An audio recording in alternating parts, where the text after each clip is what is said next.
Hi, everybody, and welcome to Big Joe's Journal. My name is Joe Tilden. I am the host of this program.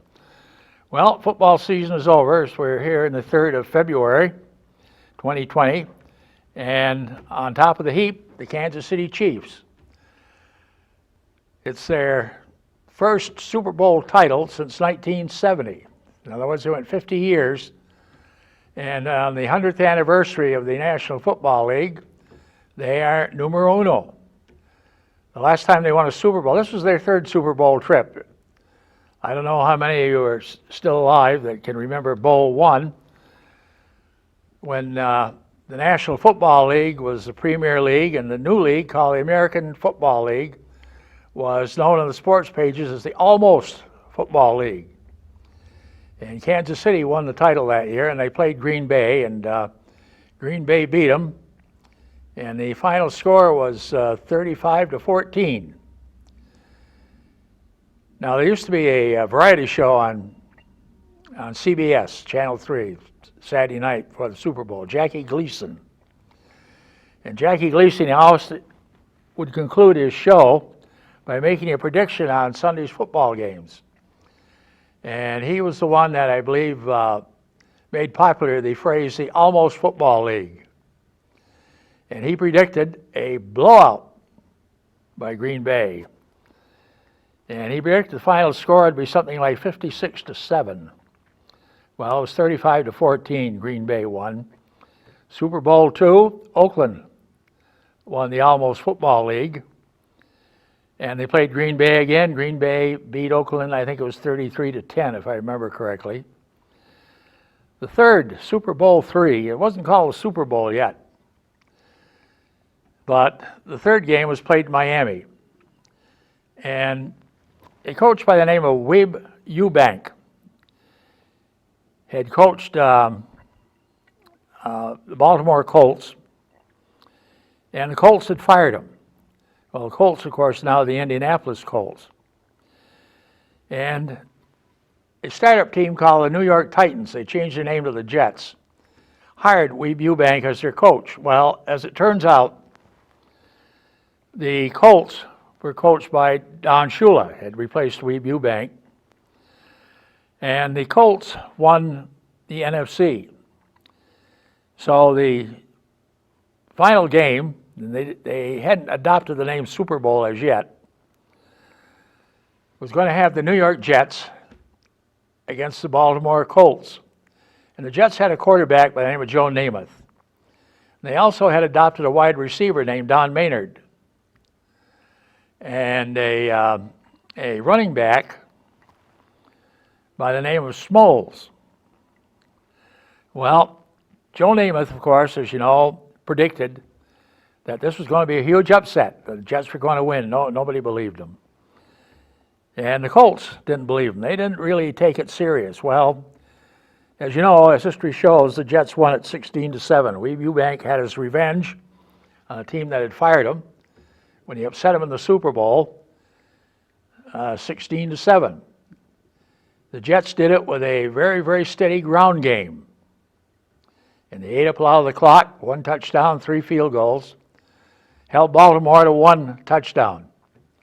Super Bowl IV, Kansas City comes back in the picture, and they're playing the Minnesota Vikings, the Purple People Eaters.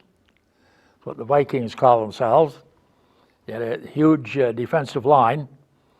And you know, that sort of numbles the speech, purple people eaters. Well, as it turned out, the Purple People Eaters got eaten by the Kansas City Chiefs, 23-7. And that was 1970, the last time the Chiefs won a Super Bowl. Well, it was shortly after that the NFC decided might talk merger. And of course, when they began the next season, they merged. But to balance it off, because there were more teams in the NFC than the AFC, they had to make some changes.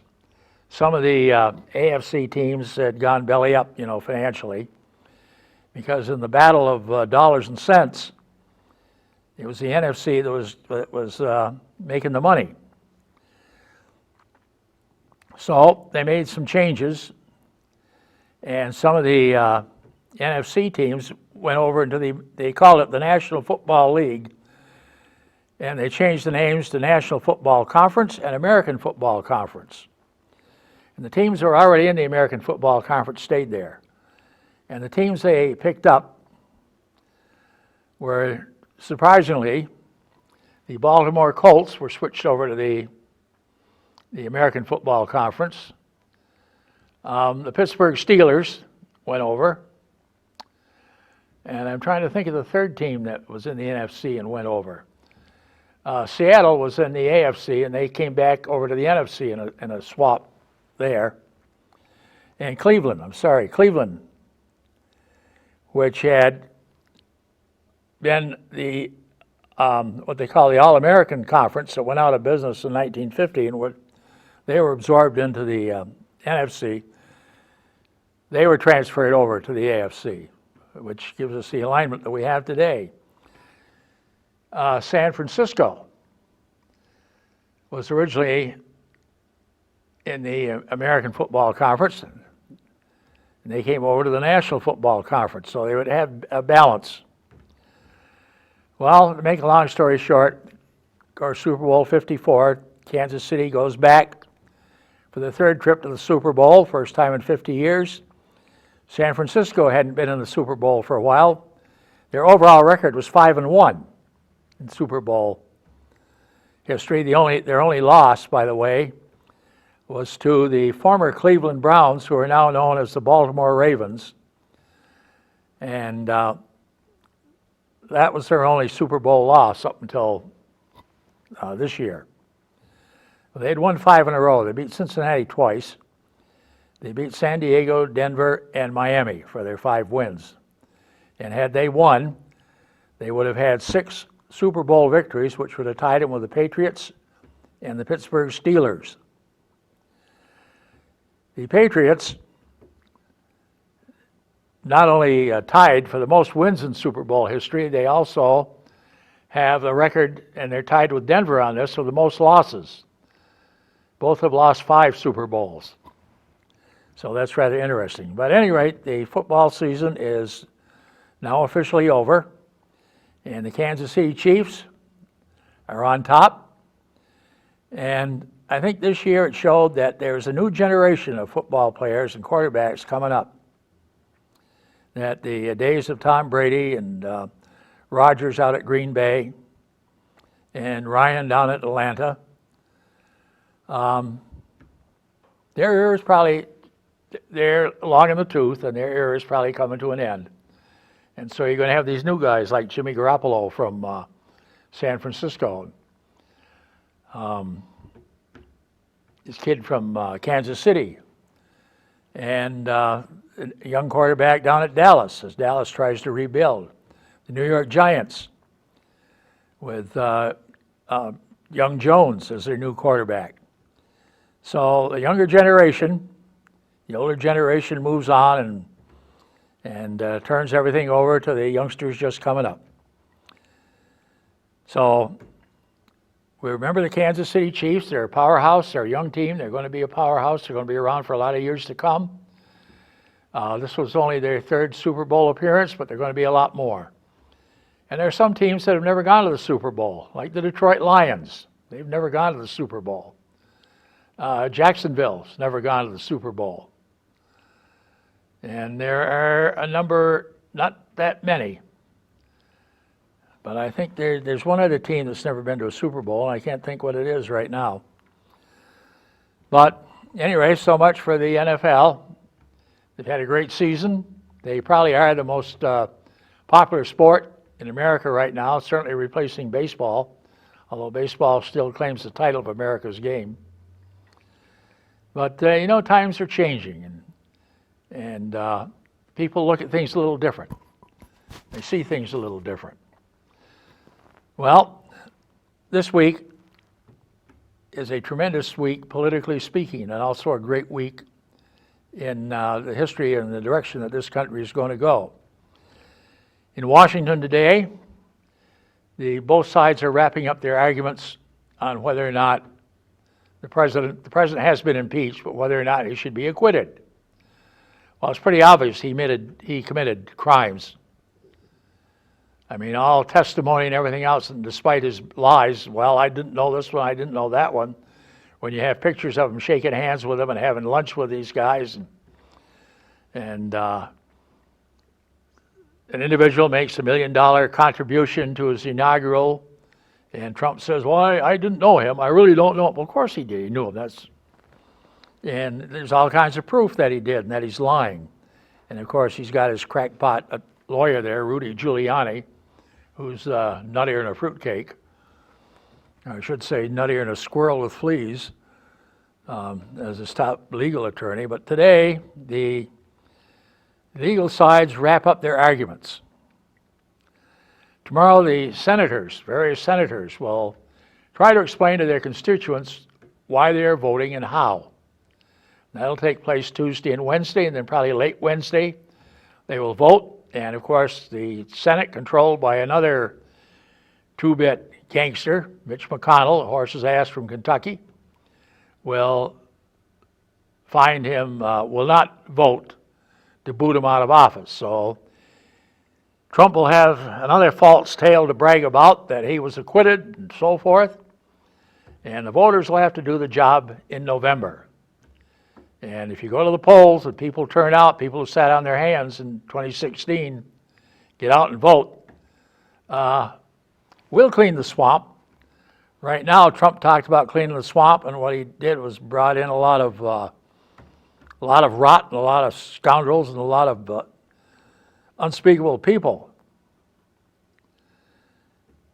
I mean, this administration has got more dishonest and lying individuals in it, probably than the last one that was that bad was probably way back when Warren Harding was president. It was so bad then that some of his cabinet officers wound up in the federal pen before their terms were up, and Harding himself committed suicide, and of course was succeeded by Calvin Coolidge. And you've got a similar situation today where you've got a rotten administration in there. And the fact, testimony states that he committed these crimes, he did these wrongs, but some of the lily-livered chickens that are in the U.S. Senate naturally are going to say, well, we're a little afraid of that guy, so we're not going to vote to boot him. And Trump will say, hey, look, I was acquitted. I'm innocent. Well, anybody that's got half a brain in their head knows that Trump is guilty as they come, that he's crooked and he's dishonest. But there's one other reason why Trump needs to run hard and try to win in November. Because once he becomes a private citizen, then his taxes become a public record. And the way he has dodged them and evaded them and swindled the federal government and all that, the chances are very good that the 45th President of the United States will have a first. He'll be the first one to be outfitted with a prison jumpsuit and be assigned to cell all by himself, and where he will serve time. And even the possibility he may be the first president to die in prison. Strong possibility. And you've got the bunch of puppets that are around that are supporting him. I can understand why the majority leader in the Senate is supporting him. I mean, his little old wife, who's the Secretary of Transportation, seems there's some $2 million in federal money that she kind of used for personal purposes. And that might come to the front and be a bit of an embarrassment. And as long as his man is in the White House, his wifey stays out of jail. But old Mitch, as I understand it, may have a tough run to be reelected in the state of Kentucky. And if he's voted out of office, we'll see what happens. And hopefully, if the people have any common sense and they send the current administration packing, the court news will be front and center in the next year. Well, the process of eliminating Trump, and Bernie Sanders, I think, expressed it quite well when he said this is the beginning of the end for the Trump administration, and hopefully he's right. Today, the process of picking candidates for the November 2020 election begins in the state of Iowa. The Iowa caucuses. And don't ask me to explain how they work. I'm sure the people in Iowa understand how they work, but nobody else does. They don't vote by ballot. They vote by where they stand. In other words, they meet in various caucuses around the state. There are 99 counties. In every county and probably large community in Iowa will have a caucus tonight. And they say, well, how many people are supporting Joe Biden? So many people stand up. How many people are Bernie Sanders? Stand up. How many Elizabeth Warren? Stand up. How many for Pete Buttigieg? Stand up. And the senator from Minnesota there, Kubikar. Well, for a candidate to be viable, they have to have at least 15% of the people present and standing. And then they'll take a second round. And if your candidate is way down and you want to switch and you want to make a second choice, stand up again, and then it goes on that way until they reach a consensus of who that particular candidate is going to support. And that is the way he'll decide who wins in Iowa. Right now, the polls, as of today, show Joe Biden and Bernie Sanders in a dead heat. The former mayor of South Bend, Peter Buttigieg, is running a distant third. Biden and Sanders, they have 25%. Buttigieg is in at, I believe, 18%. Elizabeth Warren at 16%. And Amy from Minnesota in at about 6 or 7%, which is the best she has done so far. But she will probably be the first one of the big five to be eliminated. And some of these candidates that are still running, you know, like Mr. Wang and, Tom Steyer. I don't know. If I were them, I'd say, well, obviously I'm not going to be the nominee. It's foolish to spend any more money supporting my campaign. And they should decide who they are going to support. The former mayor of New York is still campaigning. He's gambling on Super Tuesday, which will be March 3rd, when a number of your larger states, including, I believe, California is also a part of that Super Tuesday, will select their candidates. And the one that comes out on top there will pretty much be the nominee. Vermont, incidentally, is part of that Super Tuesday this year, and we'll be voting on March 3rd, our primary here in Vermont. Next week, the whole show, well, actually, tomorrow, the whole show will shift to New Hampshire. And a week from tomorrow will be the primary in New Hampshire, and that will be a rather decisive one. That will pretty well narrow the field down to pretty much say who is going to go in to Super Tuesday. And we'll see how many are left or how many drop out. Well, following New Hampshire, now you've got Nevada and you've got South Carolina. And then you go into Super Tuesday. Also this week on Tuesday night, and it's going to be interesting the way it works out, the liar-in-chief is going to deliver his State of the Union. And he's going to come into the House of Representatives, where he was impeached. And he's going to be introduced by the Speaker of the House, Nancy Pelosi. And she will be sharing the top of the podium with Trumpy's stooge, the Vice President, Mike Pence, who doesn't seem to have a mind of his own. He's a very brilliant man, or was at one time. But he seems to be mesmerized by the Trump line of bull. As a strong supporter of the president. He's a good vice president, he's a good puppy dog. But he and Nancy Pelosi will be sharing the top of the podium. And Pelosi, as is the custom, will have to say, I have the high honor and the privilege to introduce to you the President of the United States. Now, she's going to say whom I'd like to get rid of, but she won't say that, you know. Nancy is very attuned to the political process and how it works. And so she'll use that wonderful phrase, I have the great honor and the great privilege to introduce to you the President of the United States. And I'm sure Trump, in his usual fashion, will brag about this, that, and the other thing. And it'll be the kickoff or it'll be part of his re-election campaign. I mean, that's what he's focused on right now. And, well, he should, because if he's not re-elected, as I said, he's going to go from the White House to the big house in a matter of time. So it'll probably be the first speech. It won't be the first, but it'll be the first nationwide speech of his bid for re-election. On Wednesday, we get back to impeachment. And the senators that didn't get a chance to speak on Tuesday will be speaking on Wednesday. And then probably late in the day, Wednesday, or probably in the evening, they will vote. And then I think you're going to see people clearing out of Washington, especially those that are running. And there'll be a mad rush to New Hampshire, to campaign in New Hampshire the rest of this week and into the start of next week in preparation for the New Hampshire primary. Iowa, of course, still a toss-up. I think if Bernie hangs on in there, I think he's going to win New Hampshire, and of course he'll win Vermont. In 2016, Bernie won 22 states, and he was something new on the campaign trail. He was running, of course, we know, against Hillary Clinton. 2016, the American people, as I said many times, didn't have much choice. You had two people that nobody trusted.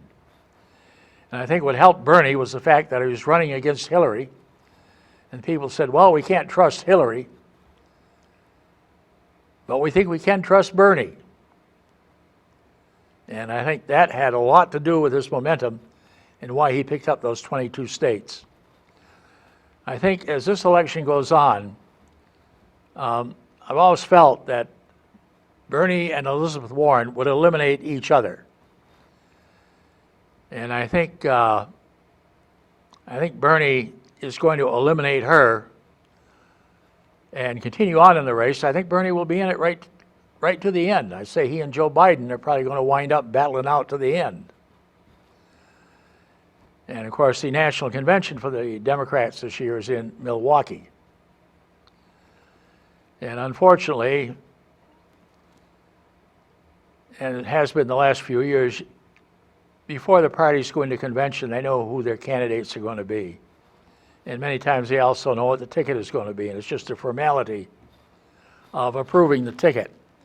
Not like the old days when the nominee was decided in convention. And you know, in many ways, I'd like to see us go back to that and do it in convention. Some people say, well, you can't do it. You know, you can't go back, they have the smoke-filled rooms. And well, that may be true. But there has to be a better way and a less expensive way of selecting your candidate for president. If you haven't got a lot of money and a lot of people backing you, then you don't have a shot at being president of the United States. And there are a lot of people that don't have those financial means that are better qualified to lead this country than some of the people that are. That is for sure. There are a lot of people that can't afford to make the run that would do a far better job in the White House than that cluck we've got in there now. That's almost anybody. Do a better job. And I know he's going to crow about the economy and about the unemployment rate being down. And he's going to take credit for it. But actually the credit doesn't belong to him. The credit belongs to the Obama administration that took the country from the risk of recession, put in rules and regulations, many of which Trump has eliminated, and got us back on track and got us our economy growing again. And Trump has benefited from that. And of course, he's going to crow about it and claim he's responsible for it, which he is not. The one thing that Trump has done, he's made George W. Bush look good. At one time I said, well, I don't know if anybody can do that. But Trump accomplished it. One candidate that is running and paying for the whole thing himself, and that's the former mayor of New York, Michael Bloomberg. And Bloomberg will be in the Super Tuesday primaries. He's gambling that he can pick up enough momentum that will carry him into that. But I think in this particular thing, he's drawn the wrong hand. And I think he's going to come up with the wrong card. That he's getting into it a little bit too late. Oh, he's spending a lot of money on commercials, and it's all his own money. Well, Bernie Sanders doesn't like Bloomberg. He's talking about millionaires trying to buy the presidency. So, but I think Bloomberg, if he realizes that he can't get the top job, I think he definitely will support whoever the Democratic nominee is. And I think Tom Steyer will do the same thing. And I think there are a lot of dissatisfied Republicans that are going to switch over. And maybe when they go in the ballot box, or go in the ballot booth, I should say, or the voting booth, will vote Democratic. They won't broadcast it because they don't want to hurt their party credentials. But I can see a lot of prominent Republicans when they get inside that booth casting a Democratic ballot in November. One person who won't, of course, is the lily-livered senator from South Carolina, Lindsey Graham. Lindsey Graham. Another one is Stefanik, congresswoman from the northern part of New York State. Just 2 years ago, that Elaine Stefanik felt that Donald Trump was a failure as president. Shouldn't be president. She said so when she ran 2016, when she ran for re-election in 2018. She cast herself as an independent Republican. She was not a Trump supporter. Now, what's she doing now? She's going to manage his campaign in New York State. So somewhere along the line, somebody got to her and either put a lot of money in her campaign, and suddenly she's done an about-face. And Lindsey Graham, well, he was a supposed friend of John McCain. Trump was a bum. Trump was no good. And what do we have now? In fact, Trump even called Lindsey Graham a non-entity. Well, now we've got Lindsey. All of a sudden, he's on Trumpy's side. He has caved, and caved big time. That's why I call him lily-livered. No backbone. No stance there. Well, we'll see how this week plays out. And very, very important, not only the future of our country, but also the future of the world. Because whether we like it or not, the President of the United States is a world leader, not only for this country, but for the entire world, the free world. And Donald Trump has failed miserably in that role. The way he has knocked our allies while praising our enemies. And I often have the feeling that Trump may be the figurehead president, but the actual president is a fellow living in Moscow by the name of Vladimir Putin. Rather unfortunate. Well, as I'm running out of time, I have a bit of frustration with the IRS. First of all, as you know, the Internal Revenue Service, as you know, this is tax season. I think we're all aware of that. And you have to pay your taxes by the 15th of April. The IRS has an office up on Route 4 in Mendon. And it is closed during tax season. It closes January 1, reopens May 1. So I order my tax forms. I get them from Montpelier without any problem. Sometimes you have a little trouble getting them out of Washington. Today I get a card that says the tax forms you have ordered are not in print. But you do not need to reorder, as once they are in print, we will forward you the papers that you need. And saying, what? This is tax season. This is the federal government. Why are the tax forms not in print? I don't know. Confusing. I think the IRS, well, I would say probably I'd give them a rating of a high-grade moron if we were evaluating them intellectually, and that might be a little too high. With that, May Almighty God continue to bless these United States of America. We'll see y'all next week. Have a great week.